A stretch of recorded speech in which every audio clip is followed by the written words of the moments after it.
Nah, Dian Khalifa bertanya, bagaimana cara menghadapi MLM? Ini mungkin karena nggak diajukan spesifik ke speaker siapa, jadi mungkin semuanya boleh menjawab ya. Dari siapa dulu mungkin? Bagaimana cara menghadapi MLM?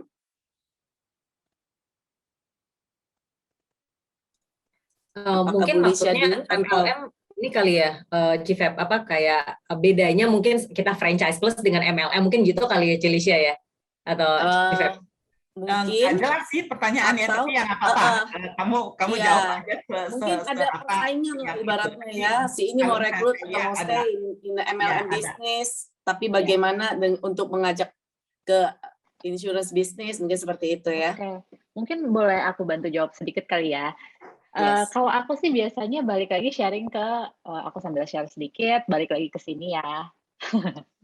SUPDN memang benar yang tadi Prita bilang gitu kan. Aku pasti akan selalu bawa ini gitu. Mau nggak cuma MLM sih, kita kan juga saingannya bukan hanya MLM ya gitu. Kita kan bisa juga loh kayak orang kayak menyamakan atau menyaingkan kita dengan bisnis-bisnis konvensional lainnya gitu. Nah, yang selalu aku pegang, mau apapun itu bisnisnya, mau siapapun itu yang ngomong sama aku selalu bawa ini. Karena ini udah paling kelihatan jelas bedanya apa gitu kan. Yang pertama sustain terhadap ekonomi, politik, pandemi. Dan aku bisa ngomong ini kenapa? Karena aku sendiri, aku lahir di era pandemi di bisnis ini. Aku justru di era pandemi aku melejit di sini gitu. Berarti kan udah terpatahkan lah ya kalau mamanya mau dibilang bisnis kita akan tergoyahkan karena pandemi ya. Buktinya aku bisa kok gitu racing di bisnis ini gitu kan.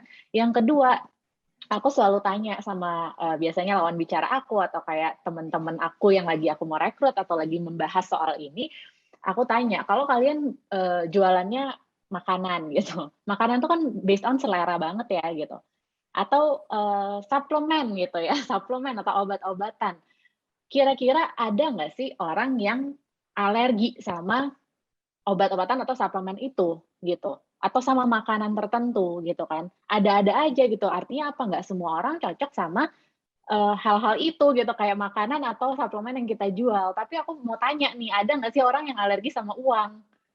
Kan nggak ada ya, kayak orang nggak ada yang alergi sama uang, kayaknya semua orang cocok sama uang. Jadi beruntunglah kita ada di sini. Kita unsur produk utama kita apa? Uang. Karena ya kalau dipikir-pikir, apa sih yang kita kasih ke klien-klien kita? Ya kita kasih uang kok gitu kan. Ketika mereka sangat membutuhkan uang, kita kasih mereka uang. Produk kita uang. Siapa yang nggak cocok sekarang gitu kan? Terus profitnya jelas besar. Kita ngomongin di sini bisnis miliaran, bukan bisnis sampingan doang, bukan cuman kayak tambahan-tambahan bulanan doang, enggak. Kita di sini kasih bisnis miliaran. Jadi kita berani ngomong kayak gini sama siapapun juga. Terus yang keempat, duplikasinya mudah. Kenapa? Kita punya sistem, gitu ya. Aku selalu juga pakai nih kayak yang selalu aku mungkin yang setim sama aku udah bosen denger kali ya, KFC.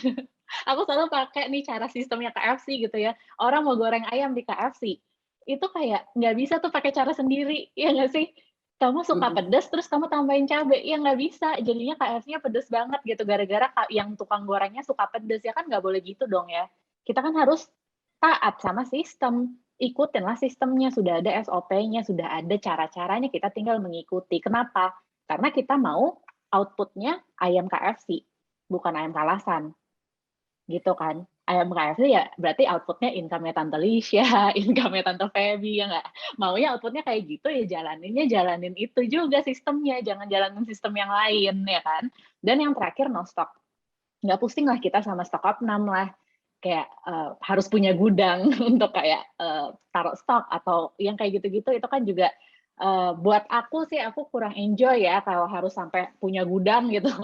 Itu aku jadi kurang enjoy, apalagi memperhitungkan juga kayak shelf life dan segala macam. Karena aku dulu juga pernah ada di posisi itu gitu ya, kayak aduh mikirin ini udah mau basi, udah nggak bisa dijual, harus dibuangin. Kita kan nggak ada kayak gitu-gitu ya. Jadi menurut aku SUPDN ini adalah sudah jelas-jelas semuanya yang membedakan gitu, yang membedakan kita dengan bisnis-bisnis lainnya apapun itu, dan yang kenapa yang menjadi alasan kenapa aku suka banget sama bisnis ini. Itu sih kalau dari aku.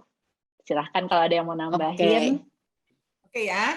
Aku tambahin ya. Udah. Thank you, tadi ada beberapa chat juga yang aku lihat masuk. Jadi waktu kita mau komit sesuatu, kita mesti bilangnya adalah bukan saya akan gini-gini ya, tapi adalah saya begini. Jadi misalnya kayak tadi, saya stop komplain gitu. Jangan saya akan stop komplain, karena kalau baru bercita-cita. Tapi kalau saya stop komplain itu udah detik ini kita udah putusin ya. Jadi tadi ada beberapa saya lihat. Oke. Kalau saya akan tanya dulu. Kalau jadi kita lebih gali ya, karena kalau kita nggak tahu apa sebenarnya yang dia pikirin. Jadi kalau saya akan tanya, kalau menurut kamu apa yang kamu suka dari MLM? Kayak gitu, ya. Apa yang kamu nggak suka? Apa yang kamu suka?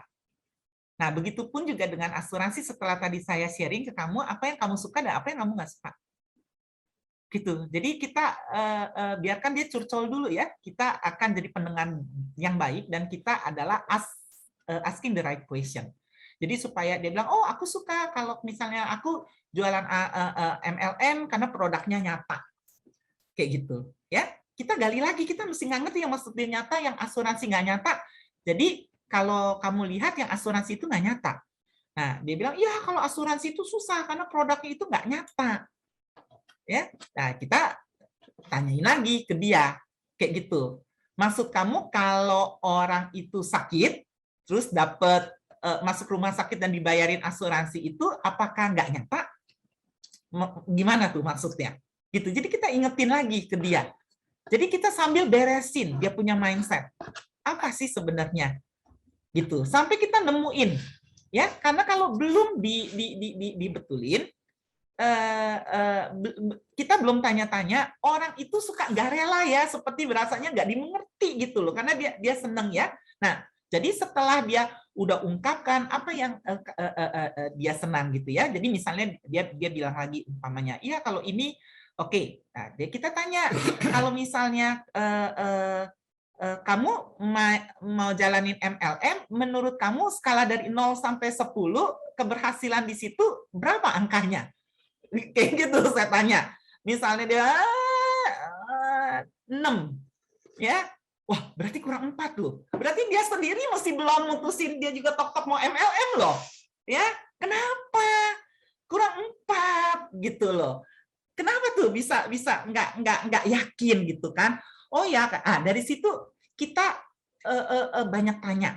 Jadi kita bisa tahu, oh kalau begitu ya karena gimana ya, karena banyak juga ya yang orang juga ini jual MLM ya. Nah, habis itu kita tanya, kamu lebih suka kalau maupun memasarkan sesuatu, kamu lebih suka yang produknya musiman atau yang produknya segala musim?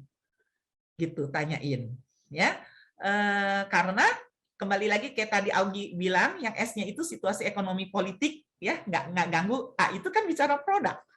Ya, mau produknya itu musiman atau segala musim nih ya, kalau kita lihat. Jadi tergantung dia pilihnya apa. Kalau musiman kenapa? Kalau segala musim kenapa? Jadi kita banyak dengerin sampai akhirnya ingat ya, kayak kemarin itu kan saya tulis, kamu mau income-nya besar atau kecil? Ya, mau yang besarnya aman atau yang rawan? Nah, mau bisnis atau kerja? Mau bisnis yang profitnya gede atau mau yang modalnya besar? Kayak gitu kan? Saya ada nanya-nanya ya. Nah, jadi setelah dia jawab, kita bunderin. Jadi dia sendiri bisa lihat, iya ya, gue maunya begini ya. Kenapa gue pilihnya jurusannya itu ya? Berarti akhirnya dia sadar ya. Jadi kita adalah sebagai salah satu istilahnya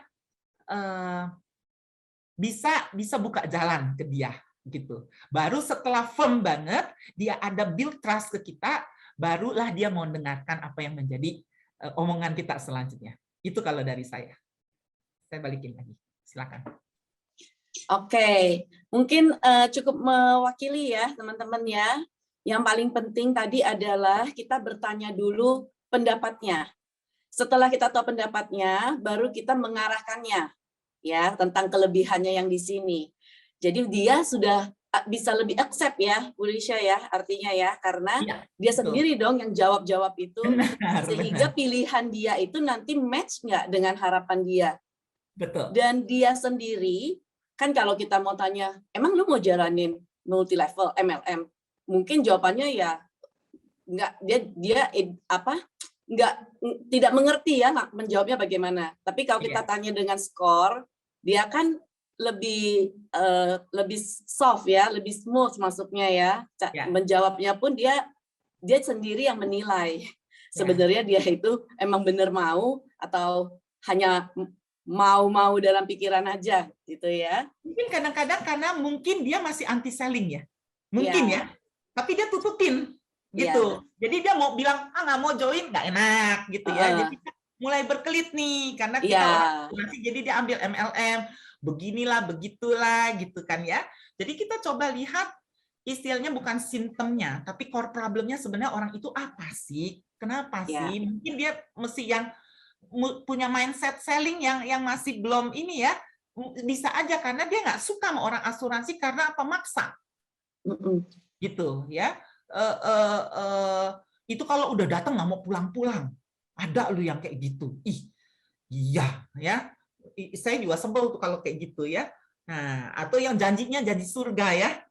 Nah, jadi itu yang kita nggak tahu. Kayak gitu. Yes. Jadi yang ini kita mau pastikan. Jadi kita tidak hanya menjawab dari simptom-simptom yang ujung-ujungnya nggak ada hasil atau hasilnya kurang maksimal ya. Oke, terima kasih. Aku yakin teman-teman bisa dapat ilmu ini ya, sehingga nanti begitu ada langsung nih praktekin teman-teman. Jadi jangan lupa dicatat ya.